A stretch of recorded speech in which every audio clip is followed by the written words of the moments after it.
iya. Cuma dia ini kadang sering marah Bu. Sering marah-marah gitu anaknya. Oh iya, jadi sering marah-marah ya Bu ya, tanpa sebab. Nah, nanti kita periksa ya Bu ya. Kita di sini akan mendeteksi dini penyimpangan perilaku emosional pada anak ya Bu. Jadi deteksi yang dilakukan menggunakan kuesioner masalah perilaku emosional bagi anak umur 36 bulan sampai 72 bulan. Nah, sedangkan di sini kita akan melakukan pemeriksaan masalah perilaku emosional ya Bu. Ya, tujuannya adalah untuk mendeteksi secara dini adanya penyimpangan atau masalah perilaku emosional pada anak prasekolah. Jadwal deteksi dini masalah perilaku emosional adalah rutin setiap 6 bulan pada anak umur 36 bulan sampai 72 bulan. Jadwal ini sesuai dengan jadwal pelayanan SD IDTK. Jadi alat yang digunakan adalah kuesioner masalah perilaku emosional yang terdiri dari 14 pertanyaan ya Ibu ya. Nah, tanyakan setiap pertanyaan, nanti akan saya tanyakan nih 14-nya Bu, dan saya akan catat jawaban dia atau tidaknya ya Ibu ya. Sebelumnya nama anaknya siapa Ibu? Namanya Rasta. Oh iya, umurnya berapa Bu? 48 bulan. Ya berarti 4 tahun ya Ibu. Iya. Laki-laki ya Bu. Iya. Jadi suka sering marah-marah ya Bu. Iya. Oh iya. Pertanyaannya, apakah anak Anda sering terlihat marah? Iya Bu. Oh, iya. Yang kedua, apakah anak Anda menghindar dari teman-teman? Enggak Bu. Enggak ya. Perilaku merusak dan menentang lingkungan? Enggak. Enggak. Takut atau kecemasan berlebihan? Enggak. Enggak ya Bu. Konsentrasi buruk atau sulit? Enggak kok Bu. Kebingungan enggak Bu anak Ibu? Enggak. Atau perubahan pola tidur? Enggak juga Bu. Perubahan pola makan? Enggak. Enggak ya. Sakit kepala, sakit perut atau keluhan fisik? Enggak. Enggak ada ya Bu ya. Mudah putus asa? Enggak. Enggak ya. Kemunduran perilaku? Enggak. Enggak ya Bu.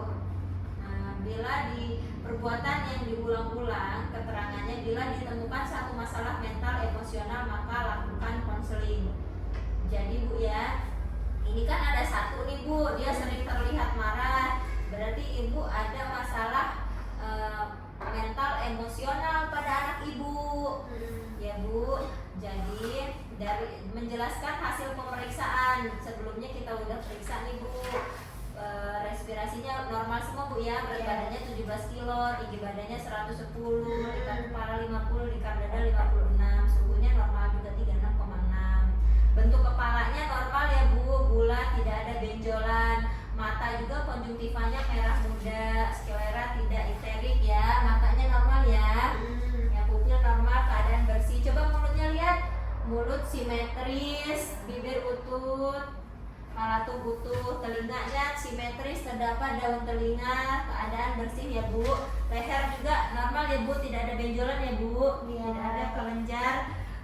Tiroid dan pembesaran vena jugularis. Ekstremitas jari tangan kakinya lengkap ya Bu, tanpa cacat.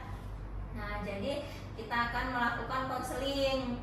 Jadi mengajarkan anak Anda untuk menyadari dan memahami emosi yang sedang dirasakan. Contohnya gini Bu, beri nama pada setiap emosi yang muncul. Contohnya ketika anak tertawa, maka Ibu dapat mengatakan adik sedang senang. Begitu pula ketika menangis ya Bu, dapat mengatakan adik sedang sedih. Gitu ya Bu. Jadi pengelolaan emosi dapat dilatih pada anak. Jadi memberikan pemahaman pada anak jika setiap emosi adalah hal yang alami. Contohnya, jika mainannya rusak, adik sedih karena mainannya rusak gitu. Tanya, nggak apa-apa jika ingin menangis dulu gitu Bu ya. Jadi mengajarkan pada anak untuk mengungkapkan perasaannya dengan cara saya merasa sedih karena kenapa gitu ya. Jadi Ibu dapat mengungkapkan emosi yang sedang dirasakan agar anak bisa belajar berempati pada perasaan orang lain. Selanjutnya teknik relaksasi Bu. sederhana seperti meniup lilin. Jadi ketika anak sedang marah, ibu dapat mengajak anak membayangkan sebuah lilin ulang tahun, kemudian menarik nafas, gitu ya, lagi hembuskan dengan kencang. Jadi itu kan untuk melatih emosi anak-anak juga ya Bu ya. Memberikan dukungan dan pujian pada anak atas usaha yang dilakukan pada anak. Memberitahukan kepada ibu tentang kunjungan ulang selanjutnya bulan depan ya Bu. Iya. Nah, lakukan pendokumentasian hasil pemeriksaan. Sudah Ibu, sudah jelas apa yang dengan penjelasan saya Bu? Jelas Bu, terima kasih banyak atas penjelasannya. Terima kasih banyak Ibu. Ya, Ibu. Lakukan dokumentasi.